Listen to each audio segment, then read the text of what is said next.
मैं जोगेंद्रनाथ मंडल हूं। संभव है कि आप लोगों ने मेरा नाम नहीं सुना होगा, क्योंकि इतिहास लिखने वालों ने मुझे जानबूझकर हाशिए पर डाल दिया है। लेकिन हमेशा से ऐसा नहीं था। एक समय मैं सामाजिक और राजनैतिक पटल के केंद्र पर था। मैं वंचित वर्ग का बड़ा प्रतिनिधि और डॉक्टर अंबेडकर के साथ प्रभावी नेता था। आपको आश्चर्य हो सकता है कि मैं बंटवारे के बाद पाकिस्तान का पहला कानून मंत्री बना था, लेकिन 1950 में मैं अपना इस्तीफा देकर भारत लौट आया और 1968 में गुमनामी में मर गया। मैं अपनी कहानी इसलिए नहीं सुना रहा हूं कि लोग मुझे याद करें। मैं ये बिल्कुल भी नहीं चाहता। सच तो ये है कि मैं अपने जीवन को भुला देना चाहता हूं। मैं ये कहानी इसलिए सुना रहा हूं क्योंकि इतिहास अपने को दोहराने की फिराक में है। एक ऐसा भयावह और काला इतिहास जिसने भारत को नोच खाया।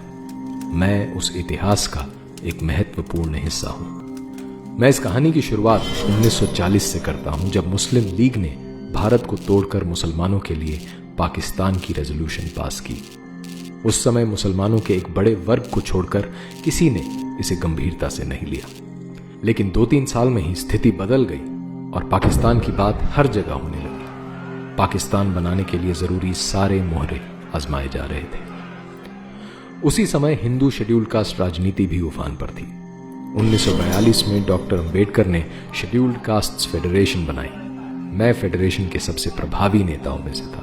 जहां डॉक्टर अंबेडकर हिंदुओं और मुसलमानों को अलग अलग जीवन धाराएं मानते थे और कहते थे कि इस्लाम की नजर से एक सच्चा मुसलमान कभी भी भारत को अपनी मातृभूमि और किसी हिंदू को अपना भाई बंधु नहीं मान सकता, मेरा दृष्टिकोण कुछ अलग था। मैं समाज को केवल राजनीतिक और आर्थिक आधार पर देखता था। मैं मानता था कि क्योंकि अधिकतर शेड्यूल्ड कास्ट हिंदू जातियां और मुसलमान आर्थिक और शैक्षिक दृष्टि से पिछड़े हुए हैं, तो ये दोनों एक समान हैं। दोनों मिलकर एक राजनीतिक ताकत बन सकते हैं। शायद मेरी इसी सोच को जानकर उसका फायदा मुस्लिम लीग ने उठाया। 1943 में मुस्लिम लीग ने मेरी ओर हाथ बढ़ाया और मैंने अपने सारे एमएलएज के साथ लीग का समर्थन कर दिया। मुस्लिम लीग के नेता मुझे आश्वस्त करते रहे कि पाकिस्तान में शेड्यूल्ड कास्ट हिंदुओं को सामान्य से भी ज्यादा अधिकार होंगे। तथापि मैं समझता था कि पाकिस्तान की मांग केवल सौदेबाजी के लिए है। मुसलमान देश को तोड़ने के लिए कभी तैयार नहीं होंगे। इसी सब घटना चक्र में 16 अगस्त 1946 का काला दिन आ पहुंचा, जब मुस्लिम लीग ने कलकत्ता में डायरेक्ट एक्शन किया।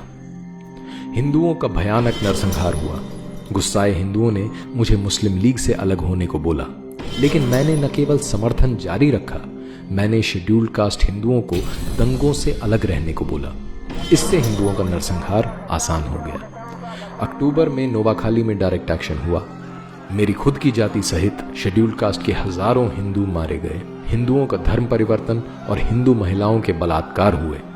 इतना ही नहीं, दंगों के बाद मुस्लिम लीग के खिलाफ आए अविश्वास प्रस्ताव को हराने के लिए मैंने समर्थन भी जुटाया। बंगाल जलता रहा, लेकिन मैं मुस्लिम लीग का साथी बना रहा। 14 अगस्त 1947 का दिन भी आ ही पहुंचा, जब मेरी राजनीतिक समझ के विपरीत मुस्लिम लीग पाकिस्तान बनाने में सफल हो ही गई। भीषण हत्याकांड हुआ।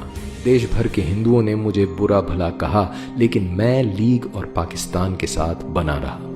मुझे पाकिस्तान के कानून मंत्री का पद भी मिला। मैंने शेड्यूल्ड कास्ट हिंदुओं से पाकिस्तान में आस्था रखने की अपील की, जिसे मुझ पर विश्वास करके लोगों ने माना भी। लेकिन इसके बाद इस्लामिक पाकिस्तान का असली चेहरा सामने आया। सारे वादे ठुकरा दिए गए। हिंदुओं का नरसंहार शुरू हो गया। हिंदू महिलाओं के बलात्कार, घर जायदाद लूटना, जबरन मुसलमान बनाना आम बात हो गई। मैं हिंदुओं पर हो रहे अत्याचारों की बात उठाने लगा तो मुस्लिम नेता और उलेमा मुझे अपने रास्ते का कांटा समझने लगे। फिर भी मैं पाकिस्तान सरकार को बचाने के लिए झूठे और आधे सच वाले बयान देता रहा। चारों ओर हिंदू मारे जा रहे थे। हिंदू औरतों को पाकिस्तानी फौज और पुलिस रात में अपनी हवस का शिकार बनाती। सबसे बुरा हाल मेरी अपनी जाति का हो रहा था, क्योंकि उन्होंने मुझ पर विश्वास करके आत्मरक्षा का कोई उपाय नहीं किया था। मैं जब गांव के दौरों पर निकलता तो हिंदुओं के कंकालों को कुत्ते और गिद्ध नोचते नजर आते। सिर्फ 10 फरवरी 1950 को ही ढाका में 10,000 हिंदू इसलिए मार दिए गए क्योंकि असेंबली में कुछ हिंदू विधायकों ने वॉकआउट किया। वो सब मेरे सामने ही हुआ। मुझे समझ आ गया कि इस्लामिक पाकिस्तान में हिंदू काफिर जिम्मी से ज्यादा कुछ नहीं है। काश मुझे ये बात तब समझ आ जाती जब डॉक्टर अंबेडकर ने एकदम खुलकर और साफ शब्दों में कही थी। लेकिन तब मुझे समाज का सांस्कृतिक पहलू नजर नहीं आता था। समाज को केवल राजनैतिक और आर्थिक चश्मे से देखने की आदत थी। बहरहाल अपना सब कुछ लुटाकर 8 अक्टूबर 1950 को मैं पाकिस्तान में अपना इस्तीफा देकर अपने देश भारत लौट आया। लेकिन छोड़ आया उन हिंदुओं को मरने और बदतर जीवन जीने के लिए जो मेरे मिथ्या स्वप्न की भेंट चढ़ गए।